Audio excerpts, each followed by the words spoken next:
A'udzubillahi minasyaitonirrajim. Bismillahirrahmanirrahim. Asyhadu an la ilaha illallah, asyhadu anna Muhammadan abduhu wa rasuluh. Selamat malam para murid santri, para pemirsa, sugeng rahayu semua. Semoga semua tercerahkan dengan melalui pemahaman apa yang diajarkan guru melalui video ini. Para murid, para santri, video ini diberi judul Guru Keimanan yang Benar. Ya. Mungkin sebentar lagi guru sudah tidak banyak juga memberi pemahaman atau statement penjelasan yang banyak, karena sudah banyak yang sudah dibagi melalui video-video yang sudah keluar. Ya. Nanti tinggal mengajarkan hal-hal yang pokok, ya, tinggal cara biar tidak salah menjalani kehidupan. Para murid dan santri, dunia yang seperti ini, entah sadar entah tidak, bangsa manusia kita semua manusia rata-rata, terutama di negara Republik Indonesia, mengalami banyak peristiwa hal, terutama yang menyakitkan, yang tidak mengenakkan, yang merusak, baik sakit, mau penyakit, mau ekonomi, mau problem-problem kepada anak, keluarga, dan banyak hal. Sekali lagi guru memberi pemahaman, juga sudah memberi aturan, ya. Semua tatanan sudah disiapkan oleh guru untuk mempersiapkan kehidupan agar setiap hari sampai tua, sampai kelak setelah meninggal, kita akan dalam menemukan tempat yang nyaman, disebutlah tempat surga. Untuk mencapai itu pun juga tidak sulit, ya, tidak mudah, juga tidak sulit, ya. Jadi semua beredar yang sudah ratusan bahkan 1000 tahun lebih, ya. Satu, tentang keimanan. Guru sangat paham tentang kehidupan yang sulit, bahkan sampai nanti setelah perjalanan ruh atau sukma di sana membutuhkan banyak hal, karena guru sudah mengalami hal peristiwa yang sangat langka, sehingga dengan peristiwa-peristiwa yang jarang diketahui manusia, guru mendapatkan informasi, sehingga guru membuatlah satu sistem atau cara untuk menyikapi atau mengalternatif keadaan yang di dunia sampai di alam-alam yang setelah kematian. Namun di dalam suatu negara Republik Indonesia, kita sering menjadi permasalahan karena pemahaman yang salah kaprah, sehingga kehidupan tidak menjadi baik, menjadikan kerusakan karena pemahaman yang sudah nyimpang bertahun-tahun. Khususnya para murid, agar kalian tidak terombang-ambing, ya, dengan politik atau tekanan agama yang mengaku dari langit. Satu contoh tentang keimanan. Semoga video ini sangat bermanfaat, ya. Maka kembali lagi guru memberi statement dulu bahwa videoku, semua nasihatku saya khususkan untuk murid dan santri, sehingga tidak ada hubungan dengan agama apapun, ya. Satu, menerangkan tentang keimanan. Kembali lagi pada konsep dasar, kalau sudah masuk dalam ranah keimanan atau Islam, sudah tidak terbantahkan bahwa Islam sudah menjadi dua bagian. Satu, Islam dari Jawa dan Aboge, sejarah sudah kami terangkan. Semua fakta-fakta semua sudah jelas dan terang. Bila nanti ada perselisihan pemahaman, satu, tinggal masuk ke ranah negara, laporkan mana yang salah, mana yang benar, mana yang asli, dan mana yang palsu, ya. Sehingga biar tidak ada timbang tindih. Namun untuk video kali ini, guru menasihatkan terutama tentang yang disebut iman. Ini hal yang sangat rawan, karena apa? Karena pola pikir sudah lama rusak di negara Republik Indonesia. Satu contoh dengan kalimat itu yang sangat tidak baik, menjadikan kerusakan berbangsa dan bernegara. Satu contoh, ada kalimat yang disebut menyekutukan Tuhan. Nah, ya. Dua, nanti ada yang disebut musyrik, syirik, ya. Agar nanti para murid mempunyai prinsip yang kuat yang tidak akan pernah terbantahkan oleh Tuhan manapun dan oleh siapapun, guru menerangkan, ya. Karena guru sangat paham sesuatu hal itu bila tidak paham, disitulah menjadikan asumsi. Kalau asumsi sudah mengembang menjadi banyak pengikut, itu juga jadi repot. Satu contoh menerangkan tentang iman, tentang kata menyekutukan Tuhan. Bila para murid sudah paham, sudah jelas, tatkala Anda para murid sudah aku syahadatkan dengan cara dan sistem guru memakai Islam dari Jawa, sudah tepat. Bahwa ada sesuatu yang disebut Allah dan memang Muhammad sudah tepat. Namun untuk menyikapi politik, jangan sampai terkecoh, ya. Satu, manusia itu mempunyai imajinasi, mempunyai pola pikir masing-masing. Tatkala pemikiran itu salah dipaksakan, itu jadi permasalahan di suatu negara itu. Tentang memahami yang disebut menyekutukan Tuhan, ini betul-betul dipahami, sehingga para murid melakukan apapun sudah tepat, ya. Tatkala manusia dalam pikirannya mengatakan orang lain itu bisa menyekutukan Tuhan, artinya orang itu sendiri yang di dalam pikirannya mengimajinasikan orang lain seakan-akan bisa menduakan Tuhan, ya. Agar para murid, para santri, juga para pemirsa, bila ada orang mengatakan Anda, siapapun dikatakan menyekutukan Tuhan, tolong diberi pertanyaan. Satu pertanyaan aja sudah cukup.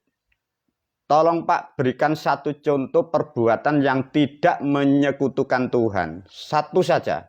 Sedangkan perbuatan itu yang dilakukan manusia jumlahnya jutaan. Beri pertanyaan satu.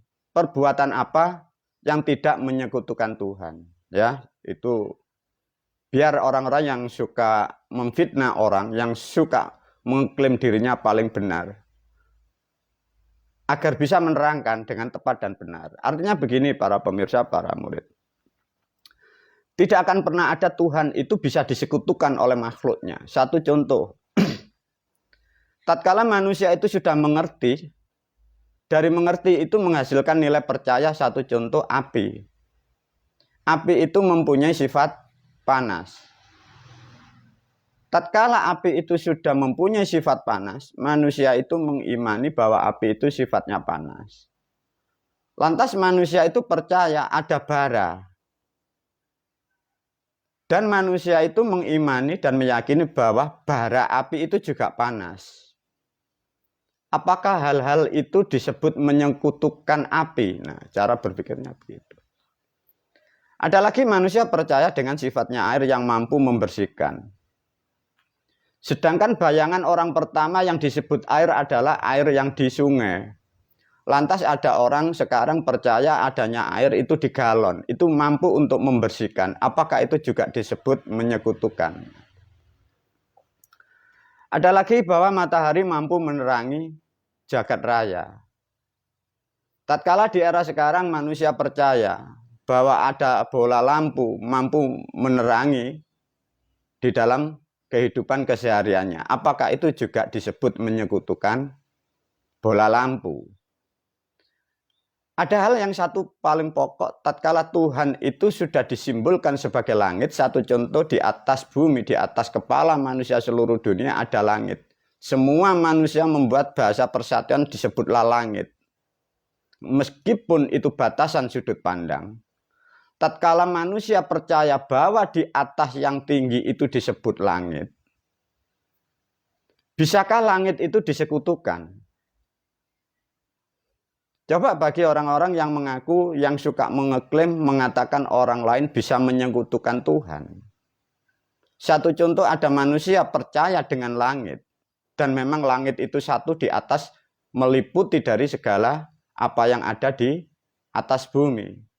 Lantas bagaimana manusia itu bisa menyekutukan langit? Hal-hal semacam inilah masyarakat yang dalam kebodohan mengeklaim dirinya paling benar, mengatakan orang lain itu salah. Itu jadi permasalahan di suatu negara, terutama di negara Republik Indonesia.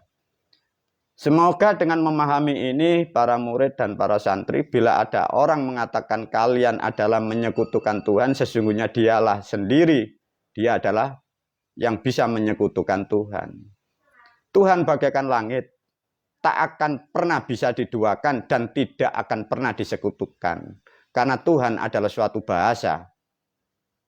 Karena bahasa tidak mampu dicerna sehingga manusia membuatlah statement-statement menjustis orang lain untuk disalahkan. Semoga dengan memahami bertauhid yang tepat, makanya manusia melakukan apapun itu pasti bersekutu. Coba kalian para pemirsa, para murid, tadi sudah diberi cara bertanya oleh guru. Tolong jelaskan, tolong berilah contoh satu perbuatan yang tidak menyekutukan Tuhan. Terus kalau tidak yang menyekutukan, contohnya nabi siapa, rasul siapa. Semua manusia itu menyekutukan. Karena apa? Manusia itu tidak bisa berdiri sendiri. Satu contoh, kalau kalian kita memakai sejarah atau cerita seorang nabi atau rasul. Manusia akan percaya dengan sesuatu itu yang bermanfaat. Tatkala bermanfaat dipakai, itu tidak bisa dikatakan menyekutukan Tuhan. Manusia percaya tongkat, manusia percaya alam, manusia percaya bumi, manusia percaya dengan manusia yang lain. Itu tidak bisa disekutukan, karena itu hal suatu alat yang dipakai manusia untuk kebutuhan. Semoga dengan memahami keterangan dari guru, para murid dan santri, sampai kapanpun kalian menjadi manusia yang tepat akan beriman dan bertauhid yang benar. Guru memberi nasihat ini karena apa? Di luaran banyak orang bodoh mengaku sok pandai sehingga kalian kadang masih terobsesi dengan bahasa-bahasa yang kalian tidak mengerti. Coba bagaimana bisa kalau di atas namakan agama bertauhid tidak menyekutukan Tuhan. Orang sholat aja percaya dengan air. Dengan air dia akan bisa berwudu. Dia memakai sarung, memakai alat penutup auratnya. Dia percaya dengan benda itu. Sholatnya akan diterima. Lantas kalau manusia kalian diajarkan dengan orang-orang hanya disuruh percaya hanya kepada Allah. Lantas Allah itu yang dipercaya apanya?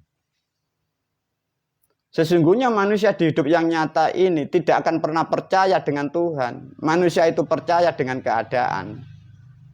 Percaya dengan ruang dan waktu. Ruang dan waktu di situ terisi oleh makhluk. Makanya makhluk itu percaya dengan pengalamannya, percaya dengan alamnya, percaya air, percaya api, percaya temannya, percaya musuhnya, percaya bendahnya. Itulah satu fakta bahwa di luaran sana guru selalu menasihatkan. Hati-hati dengan orang-orang yang dalam kebodohan itu menjustis kalian. Sehingga kalian dilarang melakukan hal-hal yang bermanfaat. Sedangkan dia dalam kebodohan, dia dalam kesesatan. Kembali lagi guru menetapkan satu kalimat. Tidak akan pernah Tuhan bisa disekutukan makhluknya. Bila ada manusia mengatakan manusia itu menyekutukan Tuhan, dialah orang yang tersesat di dalam kehidupan memahami tentang ketuhanan. Semoga dengan pemahaman yang tepat ini, guru menyarankan, pahami benar dengan orang-orang yang tidak paham, agar kalian tidak terdogma oleh ajaran yang lagi berkembang di negara Republik Indonesia. Melalui video ini, saya akhiri sekian dulu, nanti dilanjut dengan video yang lain. Semoga bermanfaat. Assalamualaikum warahmatullahi wabarakatuh.